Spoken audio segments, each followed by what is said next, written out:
So, folks, if you've been following my channel for any length of time, you know I've been digging into the real estate market. I think there are three areas of the real estate market. Simply said, first-time home buyer, move up in luxury.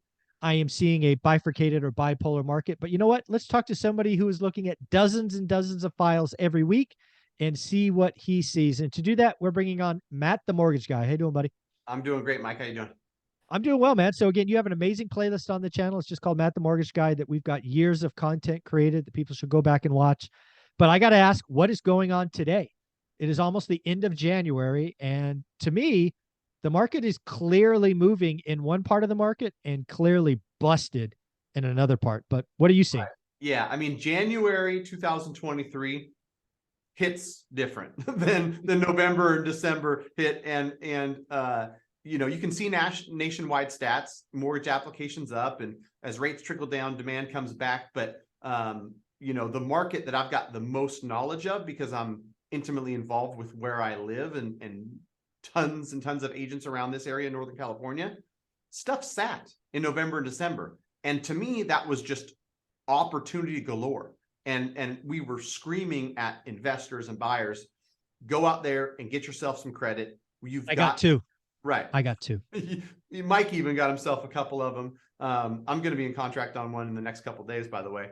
Got to send you a card when it closes. For sure, for sure. And all of a sudden, with some of this demand kind of roaring back, and I told some buyers too, I feel like it was some pent up demand. I feel like in December, there's some people that were like, yeah, I'm pre-approved. It looks good. It looks juicy out there. I can get 15,000 in credit here, but they didn't take any action. And then when everybody took action, I had conversations last week, Mike, where they were like, it's listed at 490. I offered 515. I didn't get it. And then somebody else. No way. Bidding wars are back. Well, that or might not be bidding a stretch, right? And I'm not going to say that's happening on every property, but that was like, but overpaying, right? Again, you said 490, offered 515, didn't get it. Didn't get it, and that was like, God, somebody I'm so asked glad me I as the took professional, action in November. What's going on? What's going on here? And you know, to your point, there's different markets. I work with a lot of first-time home buyers. Entry level Sacramento is 400 to 600. And what is median? What is median in Sac? 450? 480? No, I think it might be above 5 now. Okay, all right. Yeah, cool. All right. I think it might be, it's somewhere in the $500,000 range, but there's plenty of neighborhoods and there's plenty of stuff between 4 and 5. Of course, that's why median's 5, right? That means there's stuff below, right? Yeah. Okay. And boy, oh boy, that got competitive quick. And so I'm not telling people it's over, and I'm not telling people we're in a seller's market where we're going to have multiple offers. But what I am saying is, like, I see somebody touched that window and started to close that window of, you've got all the leverage in the world. Ask for whatever seller credit you want. You know, in a lot of markets, it's a function of, you know what? I want you to do me a favor.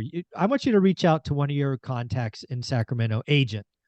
And I want you to ask them to do the following. This is something I've done with 4 different agents on my channel.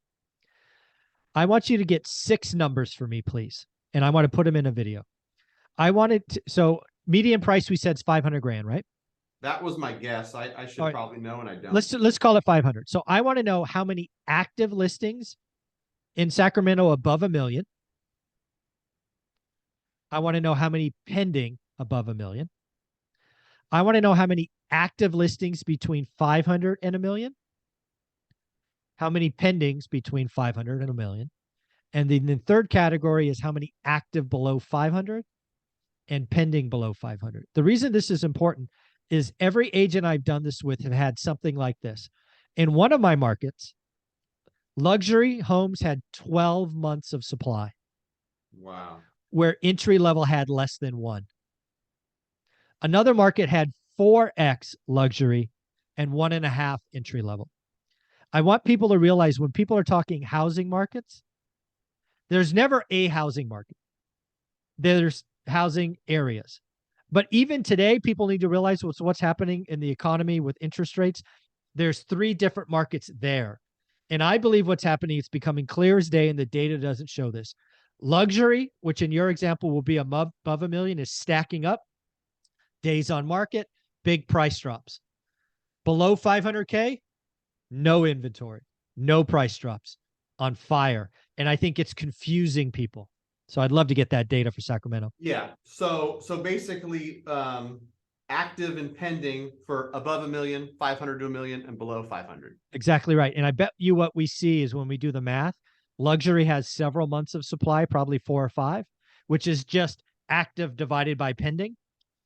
And then first time homebuyer homes is probably less than 2 months, and shoot, might be less than a month. And it's going to shock people. And that's why you offer that's why on a 490 list, which is your bottom category, you don't get it at 515 because there's no freaking available inventory.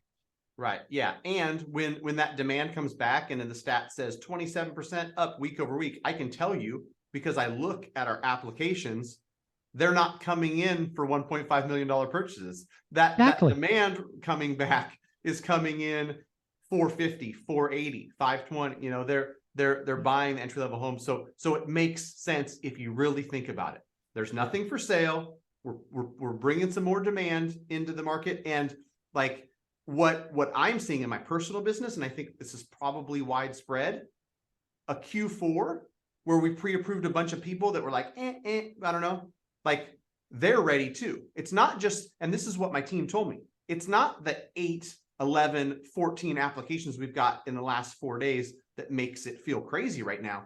It's the 111 pre-approved that woke up and said, okay, we're going to buy. We see that it's getting, you know, a little bit more, I guess, you know, difficult, less seller credits, whatever the heck you want to call it. That seller credit stuff's going to vanish. I mean, if this continues and you're below 500 grand in Sacramento, you're not going to have to offer seller credits anymore. Right. Very soon. Yeah. This is why, again, I remember the day. It was the day that Finance Yahoo put out an article that said 87% of Americans think it's a bad time to buy a home. And I celebrated it. I have receipts to prove it, that I said that means only 13% are buying, and I'm going to go buy something before Christmas. And I got 2 out of the MLS for 30% discounts. One of them is in escrow to sell already, and I'll put, you know, a big number in my pocket just to prove I could. So it's taking action when nobody's there, man. I mean, it happens every time. It's comical almost. Right. Yeah, for sure. So it's going to be interesting to see what happens over these first few months, because before we know it, the sun's going to be shining and we're going to have a spring market upon us. If more demand comes back, if rates with no inventory, oh my God. Yeah, it's going to be tough. So, I mean, hopefully some lower rates creates some, you know, little bit of movement in the move up where somebody can sell their house for $390. That's the key. That's the whole key to this. And we're going to talk about that in video number 3. So before we go there and spoil the fun, how can people reach out to you? Because today's the time you have to work with a mortgage professional, structure deals, structure loans, get seller credits, not seller credits, for the best personal deal. And it needs to be a one-on-one conversations. How do they start with you? Go to greatmortgagebroker.com. Me and my team are licensed nationwide. We'll connect with you and get you started, you know, get you pre-approved. And so you'll have the knowledge. You'll be empowered by the education of knowing what the mortgage is going to look like. Greatmortgagebroker.com. If you want to go to my YouTube channel, Matt the Mortgage Guy on YouTube, 700 plus videos on the power of the 2-1 buy down. Should I, you know, buy down the interest rate? How do escrow accounts work? Is the market changing? All this, you know, some of the same stuff we're talking about here. I'm keeping my finger on the pulse and I'm working in the business day in and day out, not just a YouTube celebrity like, you know, some others who might not be as accurate in my opinion. So greatmortgagebroker.com. Thank you, buddy.